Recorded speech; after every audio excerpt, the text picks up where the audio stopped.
एक बार की बात है। एक छोटे से गांव में रमेश, लीला और उनकी 5 साल की बेटी मीना रहते थे। मीना के बड़े ही लंबे लंबे बाल थे जिनसे उसको बेहद प्यार था। मीना पढ़ने में बहुत ही होशियार थी और हमेशा अच्छे नंबर लाती थी। एक दिन के करीब 12 ही बजे होते हैं कि मीना स्कूल से वापस आ जाती है। अरे बेटा मीना, तुम इतनी जल्दी स्कूल से कैसे आ गई? क्या हुआ? पता नहीं माँ, पर मेरे सर में बहुत तेज दर्द हो रहा था, इसलिए मैडम ने मुझे घर भेज दिया। अरे सुबह तक तो तुम बिल्कुल ठीक थी, फिर ये सर दर्द कैसे हो गया? पता नहीं माँ कैसे हो गया, पर मुझसे ये दर्द झेला ही नहीं जा रहा। रमेश और लीला मीना को डॉक्टर के पास भी लेकर जाते हैं, पर उसकी दवाइयों से भी मीना का सिर दर्द ठीक नहीं होता। फिर एक दिन रमेश इतना परेशान हो जाता है कि वो मीना को शहर में किसी अच्छे डॉक्टर के पास ले जाने की सोचता है। सुनो, हम 2 दिन बाद ही शहर निकल जाएंगे। मैंने सब इंतजाम कर लिया है और मेरे दोस्त ने मेरी वहां नौकरी की बात भी कर ली है। शहर में जाकर वो लोग एक छोटे से किराए के घर में रहने लगते हैं। उसके बाद वो मीना का एडमिशन पास के स्कूल में करवाकर उसके साथ साथ इलाज भी करवाने लगते हैं। काफी टेस्ट के बाद पता चलता है कि मीना को एक सीरियस बीमारी है। डॉक्टर ये बात जब रमेश और लीला को बताते हैं तो उनके पांव तले जमीन ही खिसक जाती है। मीना इलाज के साथ साथ स्कूल भी जाती रहती है क्योंकि घर में रहकर वो बड़ी परेशान होती है और स्कूल में रहना उसे बहुत पसंद था। एक दिन की बात है, लीला मीना के बाल काट रही होती है कि अचानक मीना के ढेर सारे बाल उखड़कर लीला के हाथ में आ जाते हैं। लीला इतने सारे बाल एकदम से देखकर घबरा जाती है। मीना को अपने बालों से बहुत प्यार था, इसलिए लीला तुरंत वो बाल छुपा देती है। उसके बाद मीना स्कूल चली जाती है। वहीं स्कूल में लंच टाइम पर सब बच्चे एक दूसरे के साथ खेलने लग जाते हैं। चलो आज हम पकड़म पकड़ाई खेलते हैं। हाँ सही है, चलो सब खेलते हैं। हाँ मैं भी खेलूंगी। बस फिर सब बच्चे एक साथ खेलने लगे। राहुल सबको पकड़ने लगा, पर सब बड़ी ही तेजी से भाग रहे थे। फिर भागते भागते अचानक राहुल के हाथ में मीना के लंबे बाल आ गए। उसने उनको ही पकड़ लिया, पर बाल खींचने की वजह से मीना के ढेर सारे बाल राहुल के हाथ में आ गए। अरे ये क्या हुआ मीना, तुम्हारे बाल सारे निकल कर मेरे हाथ में आ गए। नहीं नहीं, ये क्या हो गया? ये तुमने क्या कर दिया? मेरे सारे बाल उखाड़ दिए। अब सब बच्चे मीना का मजाक उड़ाने लगे। मीना उस दिन बहुत रोई। उसको इस बात का पता ही नहीं था कि ये सब उसकी बीमारी के कारण हो रहा है। वो इतनी कमजोर हो चुकी थी कि जिस वजह से उसके बाल उखड़ने लगे हैं। मीना जितनी बार बाल काटती उतनी बार उसके बाल उखड़कर निकल आते। मीना हमेशा अपने बालों को देखकर खूब रोती, पर वो कर भी क्या सकती थी। धीरे धीरे वो बिल्कुल गंजी हो गई और स्कूल में सब बच्चे उसे गंजी गंजी कहकर चिढ़ाने लगे।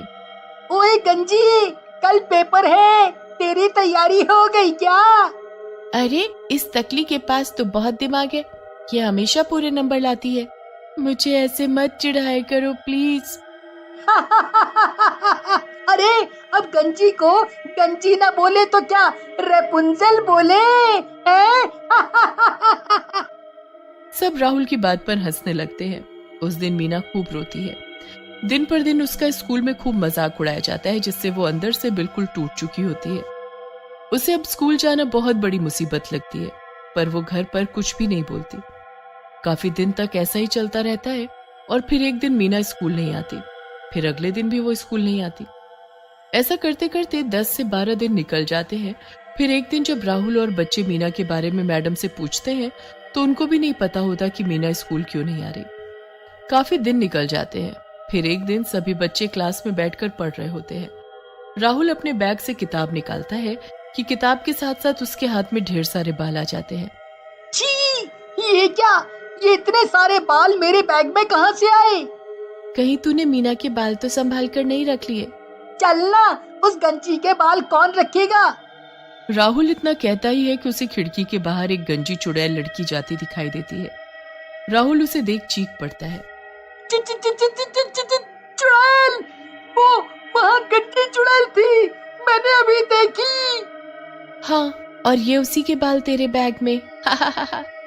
अरे मैं सच बोल रहा हूँ, मेरी बात का यकीन करो। सब राहुल का मजाक उड़ाते हैं और उसकी बात पर कोई यकीन नहीं करता।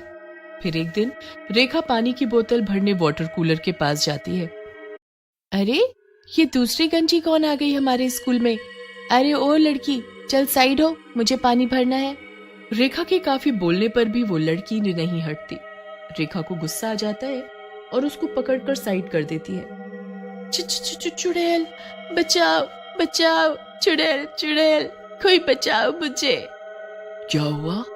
क्यों चिल्ला रही हो लड़की? ये यहाँ कोई भी नहीं है।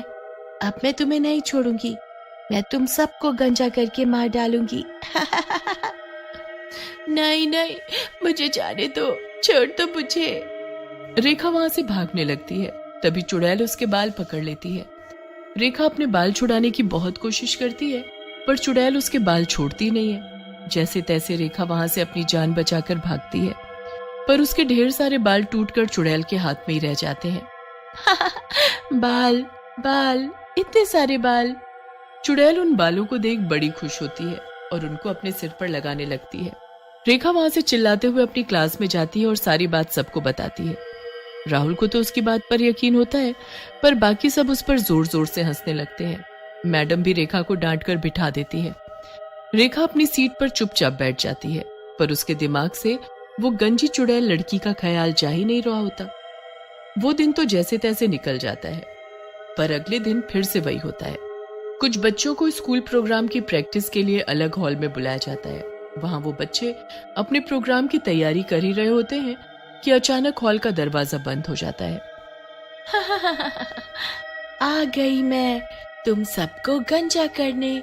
चुड़ैल भागो, कहीं नहीं जा पाओगे। मैंने सब दरवाजे बंद कर दिए हैं, अब यहाँ से कोई नहीं जा पाएगा।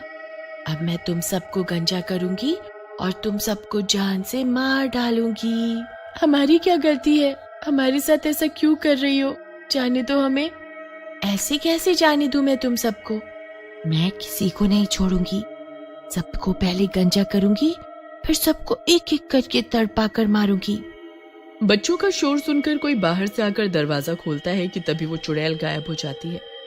क्यों शोर मचा रखा है तुम बच्चों ने?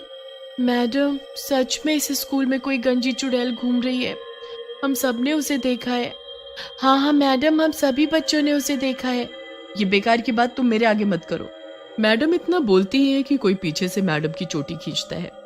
मैडम जोर से चिल्लाकर पीछे देखती है तो उसे भी वही गंजी चुड़ैल वहां खड़ी दिखती है। सब जोर जोर से चिल्लाने लगते हैं और वहां से मैडम जैसे तैसे भागते हुए प्रिंसिपल के ऑफिस जाती है तो वहां मीना के माँ बाप बैठे होते हैं। सीमा मैडम मीना के बारे में उसके माँ बाप से पूछती है तो पता चलता है कि मीना मर चुकी है। उसकी बीमारी की वजह से वो इतनी कमजोर हो गई थी कि उसका बचना मुश्किल था। बेचारी के बाल भी झड़ने लगे थे। वो बिल्कुल गंजी हो गई थी। गंजी? क्या सच में? मतलब कहीं वो आपकी बेटी तो नहीं? वही चुड़ैल जो प्रैक्टिस हॉल में है, उसने सभी बच्चों को बंद कर लिया है। प्लीज आप मेरे साथ चलो। अगर वो आपकी बेटी है तो आप ही उन बच्चों को बचा सकते हो। जल्दी से सब लोग भागकर हॉल तक जाते हैं। वहां सब लोग दरवाजा खोलने की कोशिश करते हैं, पर दरवाजा अंदर से बंद होता है। बच्चे अंदर से चुड़ैल चुड़ैल चिल्ला रहे होते हैं। मीना, मीना। चुड़ैल मीना शब्द सुनकर बच्चों के बाल छोड़ देती है और फिर दरवाजा अपने आप खुल जाता है। रमेश और लीला वहीं दरवाजे पर खड़े उस गंजी चुड़ैल को देखने लगते हैं। माँ, पापा। मीना, तू हमारी मीना है, मेरी बच्ची। ये सब क्या है? तू क्यों इन बच्चों को मार रही है? मीना सारी बात फिर अपने माँ बाप और टीचर्स को बताती है कि कैसे हर दिन बच्चों ने उसके गंजेपन का मजाक बनाया, जिसकी वजह से उसे ना चाहते हुए भी स्कूल आना बंद करना पड़ा।